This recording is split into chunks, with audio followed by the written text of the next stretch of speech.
we're going through 2 Peter. I'm preaching through 2 Peter.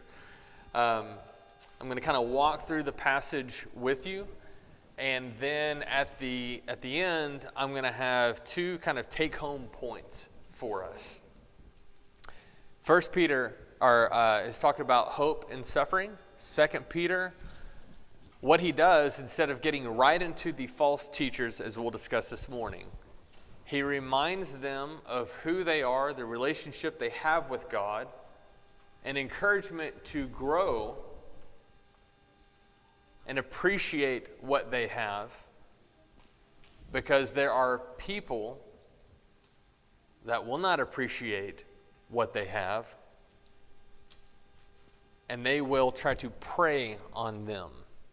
And so he begins to transition now in this letter to false prophets and teachers. Let's go ahead and just jump straight into it. I'm in 2 Peter chapter 2. But false prophets also arose among the people, just as there will be false teachers among you, who will secretly bring in destructive heresies, even denying the master who bought them, bringing upon themselves swift destruction. And many will follow their sensuality, and because of them the way of truth will be blasphemed. And in their greed they will exploit you with false words. Their condemnation from long ago is not idle, and their destruction is not asleep. All right, so as a side note, most of you are aware, this sounds a lot like another passage in the New Testament, and that passage is Jude. As we compare them, what it looks like is that Peter is warning of something that is to come, and these are false teachers that will infiltrate from inside them, from inside the group. And this concept isn't strange. You remember Paul in Acts chapter 20, whenever he talks to the elders in Ephesus, he talks about even the shepherds will end up essentially feeding on the sheep. So this concept isn't bizarre, whereas Jude seems to focus in on this idea of outsiders coming in. I didn't want to look at Jude and 2 Peter 2 because there is value in looking just at what Peter's doing, but also just for time's sake. It's a lot to hit a chapter with application, but also not skimming over it too quickly that you don't feel like we've actually done a study in this. So forgive me for that. What I did is, you notice how I've highlighted some of these terms? I'm going to talk about this more at the end, but I want us to take note. First of all, false prophets also arose among the people. He's looking at the history of God's people, just as there will be false teachers among you. And apparently this is the only time that the term false teachers strictly is used. You've got in Galatians false brethren, but do take note, and again I'm going to keep dropping little hints. I'm going to come full circle at the end of this lesson. But can we see what kind of individuals these are? What are they doing? They're secretly bringing in destructive heresies. They are denying the master who bought them. So as a Bible student, what does that tell you? They've been purchased, right? So are they Christians? Yes, but they're denying the master. Does that mean that they're denying that he was Jesus? I don't know. Or could it have the idea of denying, rejecting his authority? Maybe both of them. But see the picture that Peter is painting. Destruction is coming upon them. Why? Because they're people that are known, and I've studied 2 Peter too, but this time really the concept of sensuality really was at the forefront. It's repeated several times. And whenever you're looking at this term, they believe the idea of like sexuality in there, they said, yes, that's implied. That's the feel that you're supposed to get. Okay? I'm trying to be kind here with my terms because of little ears. And because of them, the way of truth will be blasphemed. They are greedy. They're going to exploit you. That idea of doing business. They're going to take advantage of you with false words. You guys getting a picture here? I'll drop one little hint. Are we only talking about what they're teaching? And so that's why a lot of people say these are false people. They're false people. They're false teachers, which is also why their teaching will be false. Okay? Let's continue on. For if God did not spare angels when they sinned, for. Now, what's that about? Remember, those are always connecting terms. For. Well, he just said their condemnation from long ago is not idle, and their destruction is not asleep. It's coming, is what Peter's saying. It's coming. Your punishment, God has not forgotten. He's not fallen asleep. It's coming. And what he does, I'll give you some examples of this. So he says, for if God did not spare angels when they sinned, but cast them into hell and committed them to chains of gloomy darkness to be kept until the judgment, if he did not spare the ancient world, but preserved Noah, a herald of righteousness, with 7 others, when he brought a flood upon the world of the ungodly. Ungodly, yes, we think about people that act sinfully, that's true, but the root idea of ungodly means against God. They don't have respect or reverence towards God, thus they act ungodly. If by turning the cities of Sodom and Gomorrah to ashes, he condemned them to extinction, making them an example of what is going to happen to the ungodly.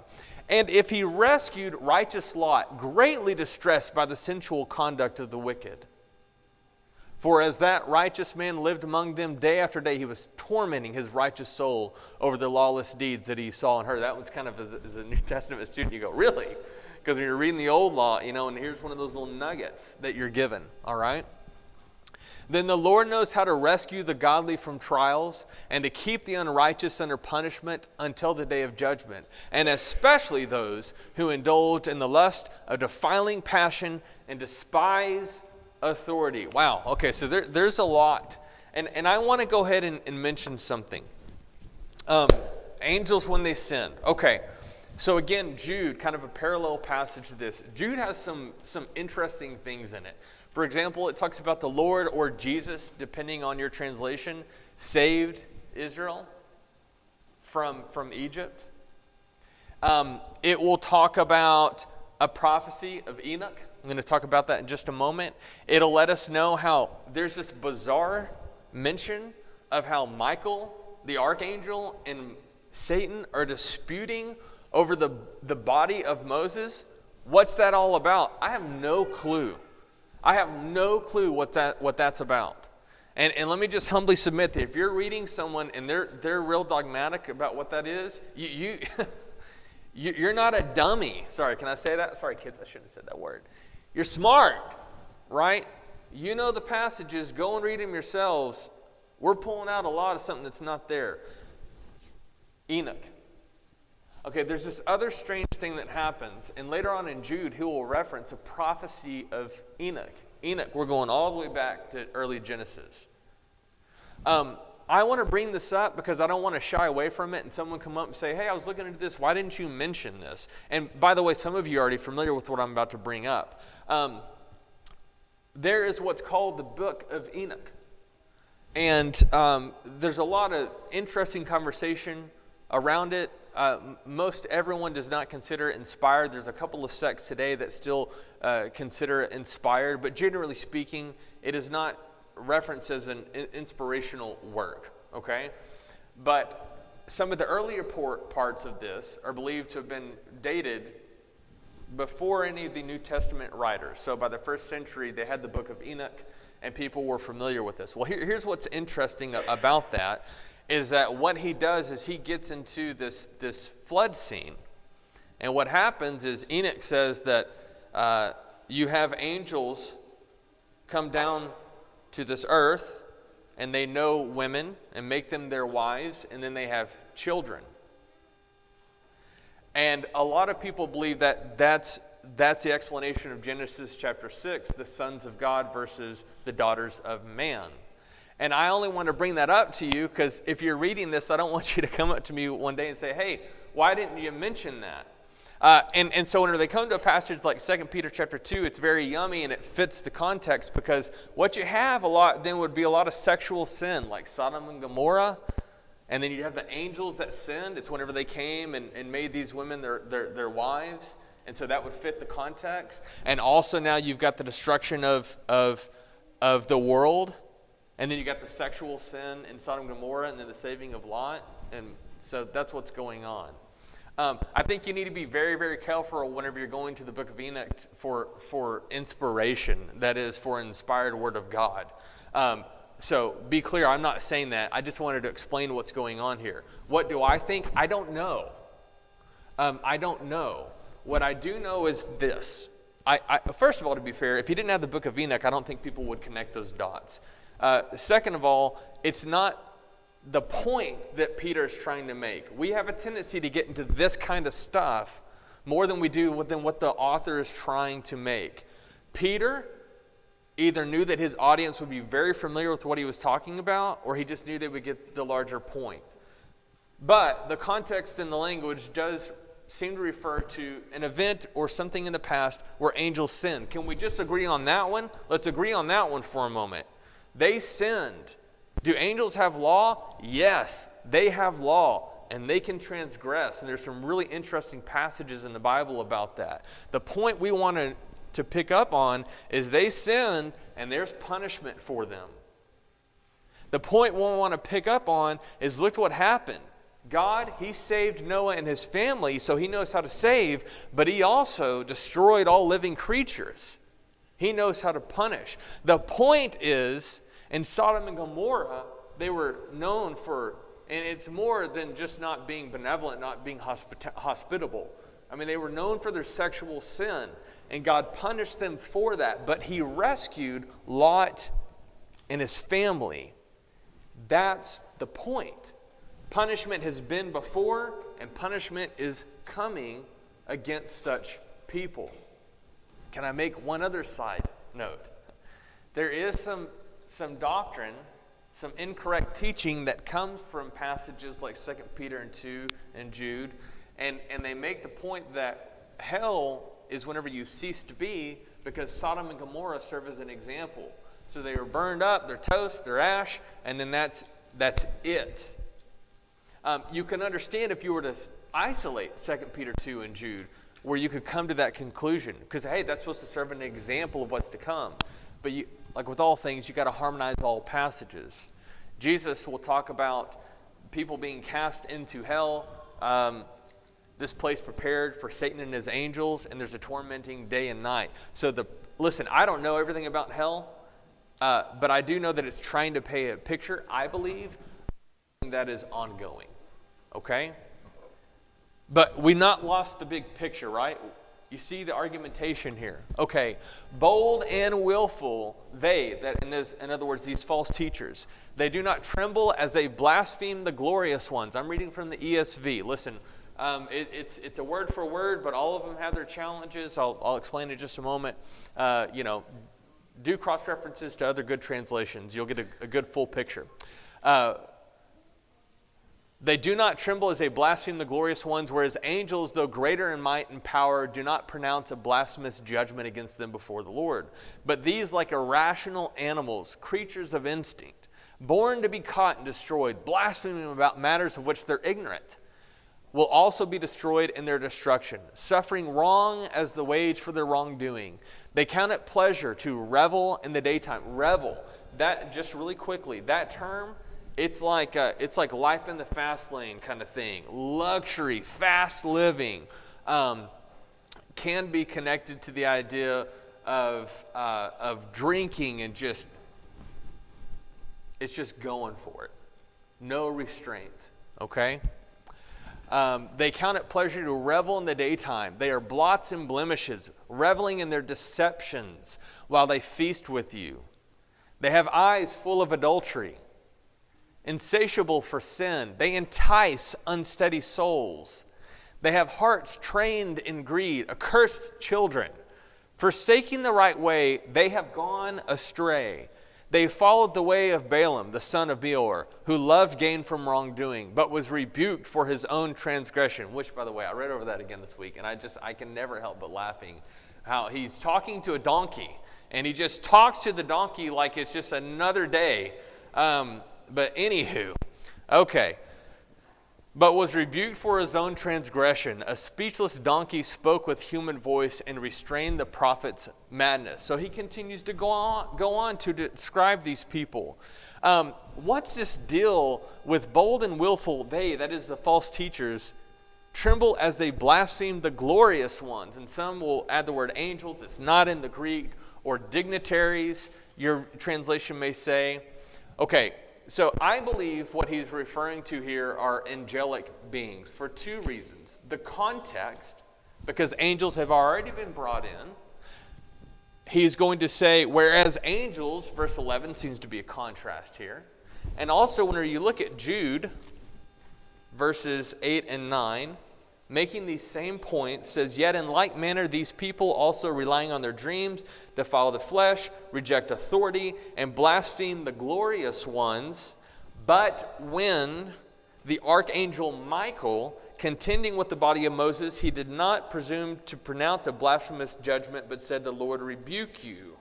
Okay, so do you see on that parallel text, he goes to angelic beings also. Well, how would they rebuke the glorious ones or blaspheme the glorious ones? And I believe that he's talking about evil glorious ones, because that's what Michael didn't do to a glorious one. So that's where I'm at. You don't have to agree with me. Do your own study. I think the point is, these guys, bold and willful, run their mouth. And even if it's in the context of speaking against the evil ones, these evil beings themselves, they don't even check on how they talk about them. There's a total lack of humility about them. Whereas Michael and Archangel, even when we're speaking to the one, says, the Lord rebuke you. So I think, again, he's painting a picture for us all. Do you see, again, irrational animals? It's like people like this are acting like animals. They're just waiting to be caught. Reveling, deceptions, adultery, enticing, greed. It's interesting. When you look at Balaam, if you're not careful, Balaam can, on the surface, seem to be like a good dude. God had already communicated he had no interest in cursing his child. Balak was the king of Moab, wanted him to curse him. But he sends servants to him again and is letting him know, like, listen, I'll really hook you up if you curse these people. And so what Balaam does is he goes to God again. Why does he need to go to God again about it? It's an interesting study, by the way, on authority as a side note. God says, okay, go. And then he goes and God's furious because he went. Because he should have known not to go.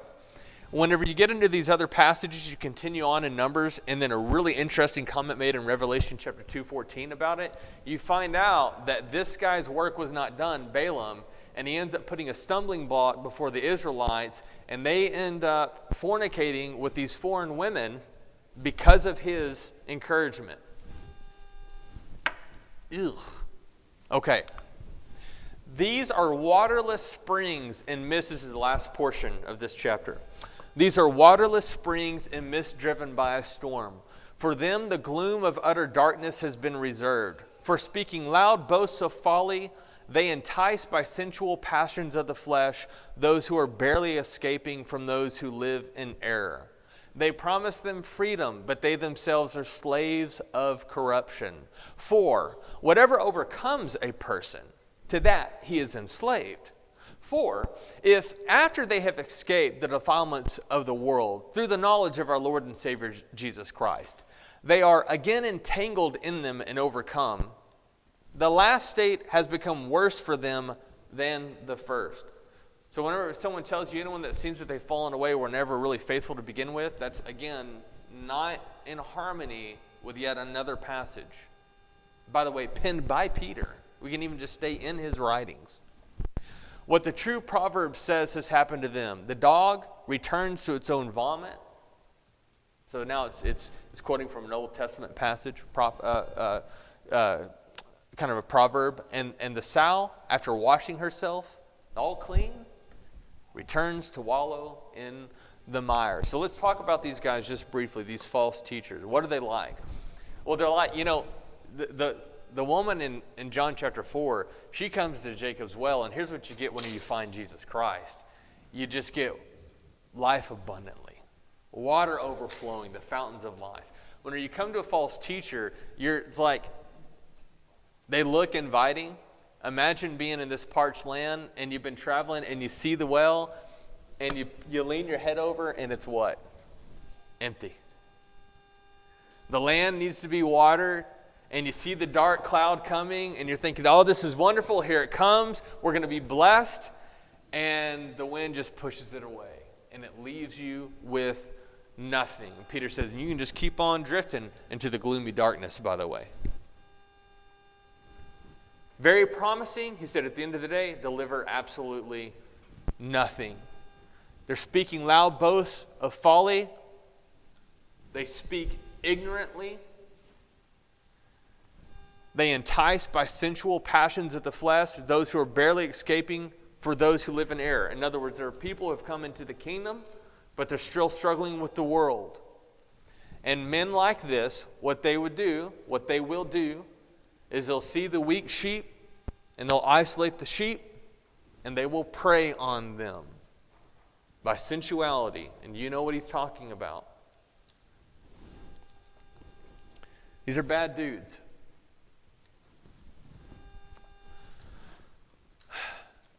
They promise you freedom, but they're slaves of corruption. This is a hallmark of a false teacher. We say, it sounds too good to be true. Maybe. But wait, didn't Jesus promise us freedom? He did. And Jesus is the Son. If he's the Son, you can be free indeed. Take my yoke upon you. I'm looking to free you. So then what's the problem here? You know, this is a sad thing, is that many times we in the body have struggled with fear and an inappropriate fear of God. And we've got to find freedom in him. But other people have enticed by saying, you know, you can kind of be in the world and have your God too. Doesn't that sound like a little sneaky snake? In Genesis chapter 3, planting that little seed of doubt, God's really holding you back. Jesus Christ is saying, I'll set you free from the consequences of all that junk.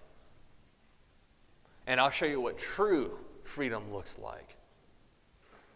That's the difference. That's the difference between the two. And I want to remind us that the reality is, none of us can escape slavery. In a sense, Paul says we're all slaves. Listen, Romans chapter 6, 15 and 16. What then? Are we to sin because we are not under law but under grace? By no means. Do you not know that if you present yourselves to anyone as obedient slaves, you are slaves of the one whom you obey, either of sin, which leads to death, or of obedience, which leads to righteousness?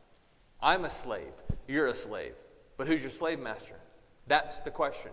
Who's the one that's over you? Jesus is over me. So these people are promising you all these things, but they are a slave, and that leads to, and can I just mention this and then I'll be done for this point? It's not just about what's to come. That's true. But they're slaves to a horrible existence now. Sin delivers in the moment. Listen. If this stuff didn't ever deliver, you couldn't be tempted by it. It delivers in the moment. But the consequences, the aftertaste is horrible, is it not? So it's in the now and what's to come. So that's 2 Peter chapter 2. Something to take home. Please be careful how you apply these passages.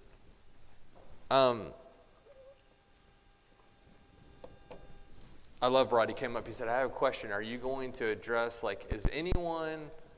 is everyone considered a false teacher? I said, I got you, baby. Which is a weird way to reply to that, by the way. Sir, I'm with you. I'm with you on this one. Yeah, that's a good question. So if someone teaches something that's incorrect, they're a false teacher. Let's read Acts chapter 18. This is just kind of one example that I would invite you to chew on with me. Okay? Acts chapter 18.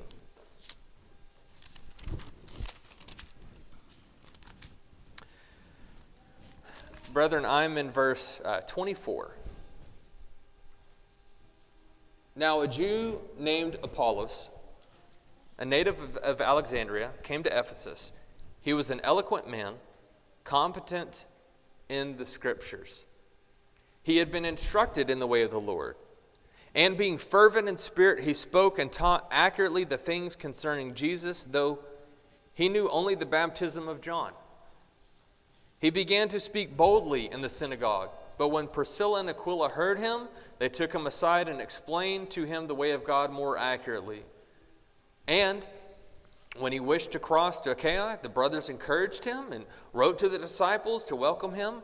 And when he arrived, he greatly helped those who through grace had believed, for he powerfully refuted the Jews in public, showing by the Scriptures that the Christ was Jesus. So I'll keep my commentary out. Now that we've looked at 2 Peter 2, I don't know, you tell me, would you put him in the category of a false teacher as Peter was defining that? I wouldn't. I would not.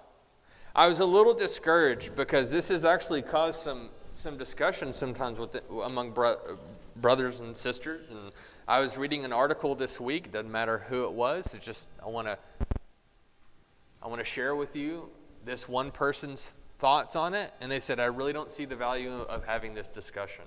False teaching is false teaching is false teaching. Error is error is error.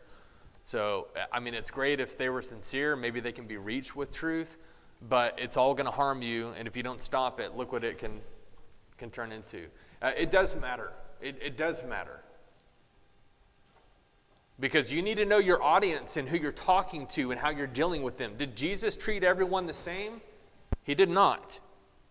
So, Sean, you're saying don't sweat this kind of stuff? No. I think that Aquila and Priscilla were correct in lovingly taking a man to the side and saying, hey, friend, I really appreciate what you're doing here and the wonderful thing that you're saying. There's an error here, though. How important was it that he get this one right?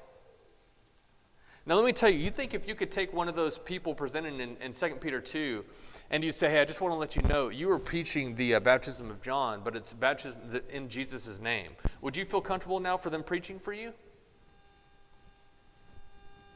You still kind of have a greedy problem, a sensual problem, preying on women problem. So that's silliness.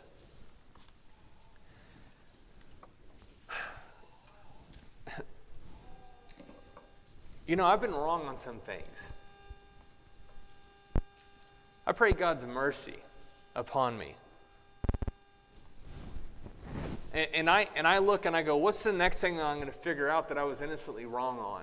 I hope my brethren will love me and be gentle with me. And I hope that if I die, and by the way, and your brother may be off on something, that God is gracious to me. Can I just tell you that? That he's gracious to me. And that he not put me in that kind of category. That he not say, I don't really know what the difference is because wrong is wrong is wrong. By the way, do you get to decide then what's relevant or what's meatier matters or not? No. Wrong is wrong is wrong. And we box ourselves in.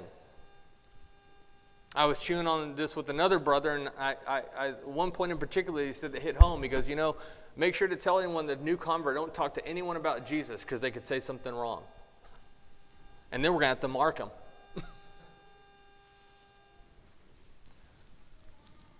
Guys, we got too much time on our hand.